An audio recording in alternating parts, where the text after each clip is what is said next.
Hello વિદ્યાર્થી મિત્રો, રાધે રાધે. તો કેટલાય સમયથી રાહ જોતા હતા ટાટ સેકન્ડરીની ફાઇનલ આન્સર કી ક્યારે આવશે. તો મિત્રો આવી ગઈ છે. એનું સંપૂર્ણ વિશ્લેષણ, કટ ઓફ કેટલું રહેશે, બધા જ પ્રશ્નોના જવાબ તમને અહીંયા મળી જશે. વિષયવાર કેટલા ગ્રેસિંગ મળ્યા. તો પહેલાં તો વિડીયોને એક લાઈક કરી દેજો, ચેનલને સબસ્ક્રાઈબ કરી દેજો નવી અપડેટ માટે, અને તમારા મિત્રોને વિડીયોની લિંક શેર કરી દેજો. તમારા સપોર્ટની ખાસ જરૂર છે. તો પહેલાં જોઈએ કે ટાટ સેકન્ડરીની ફાઇનલ આન્સર કી તમારી આવી ગઈ છે, બરાબર. તો તમને ખબર જ છે કે પાર્ટ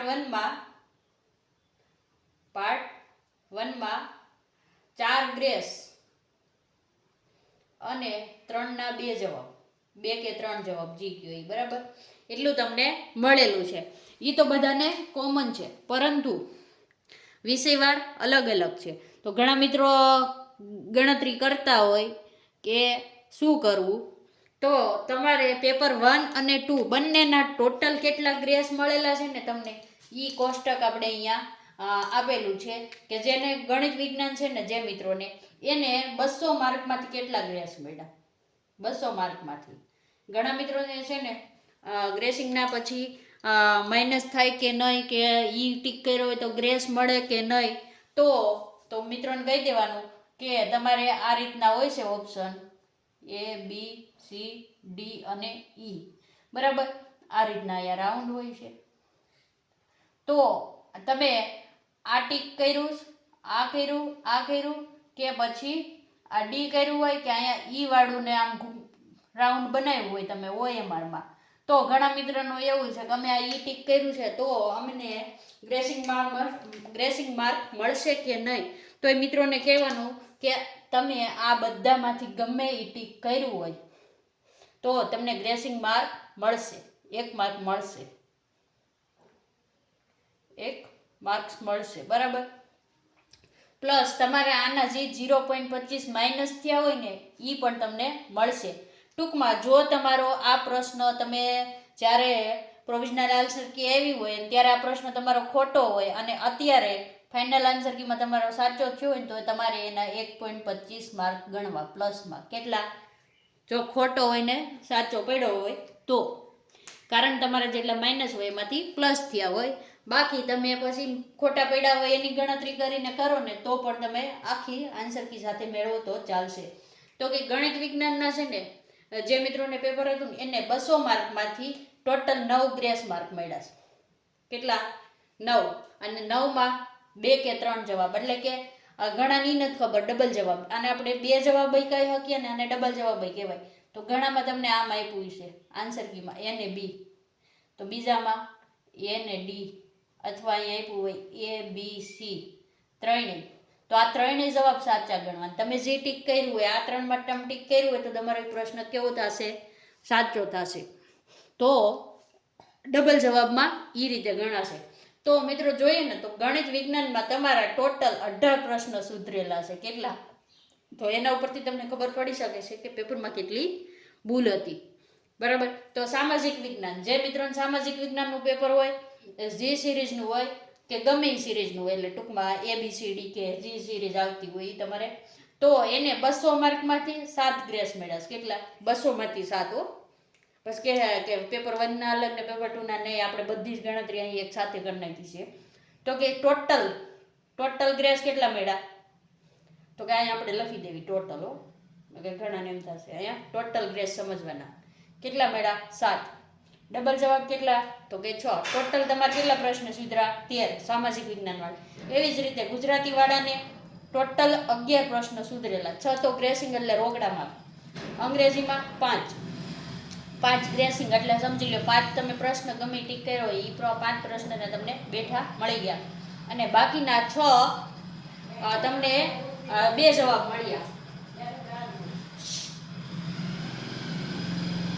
2 જવાબ મળ્યા. અને પછી છે સંસ્કૃતમાં તમને ટોટલ 13 ગ્રેસ મળ્યા છે. સૌથી ઝાઝા સંસ્કૃતમાં મળ્યા. શું કામે સંસ્કૃતમાં છે? તો કે 9 તો તમારે પેપર 2માં હતા, એટલે કે પાર્ટ 2માં હતા, અને પાર્ટ 1ના 4 અલગ. તો ટોટલ કેટલા થયા? 13, અને 4માં ડબલ જવાબ, તો ટોટલ 17 પ્રશ્ન સુધરેલા છે અને હિન્દીમાં ટોટલ 200 માર્કમાંથી તમારે 7 ગ્રેસિંગ છે અને 4ના ડબલ જવાબ છે, તો ટોટલ તમારા 11 પ્રશ્ન સુધરેલા છે.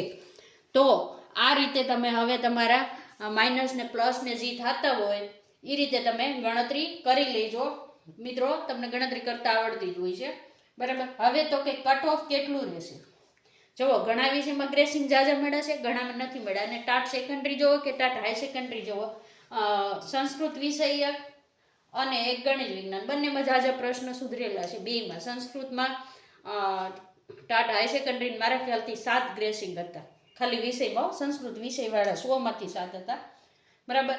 આ વખતે 9 થઈ ગયા, એટલે 2 વધી ગયા. તો હવે કટ ઓફ કેટલું રહેશે? તો કટ ઓફ છે 70 જ રહેશે. કેટલા ટકા? 99.99% 70 રહેવાની સંભાવના છે. 0.1%ની ખાતરી આપણે આપતા નથી. હવે તમને એમ થશે કે મુખ્ય પરીક્ષા ક્યારે આવશે? તો ટાટ સેકન્ડરીની મુખ્ય પરીક્ષા ક્યારે છે? તો કે 19/7/2026 છે. એટલે આના પહેલાં તો તમારી ટાટ સેકન્ડરીની પરીક્ષા આવવાની જ નથી. એના પછીનો રવિવાર ગણો ને તમે, તો જુલાઈ મહિનામાં તમારી આવી શકે. જુલાઈ મારા ખ્યાલથી 19 તારીખ પછીનો રવિવાર આવતો હોય તો, નકર પછી તમારી ઓગસ્ટ મહિનામાં આવશે. ક્યારે? ઓગસ્ટની શરૂઆતમાં આવી શકે, ઓગસ્ટ મહિનામાં.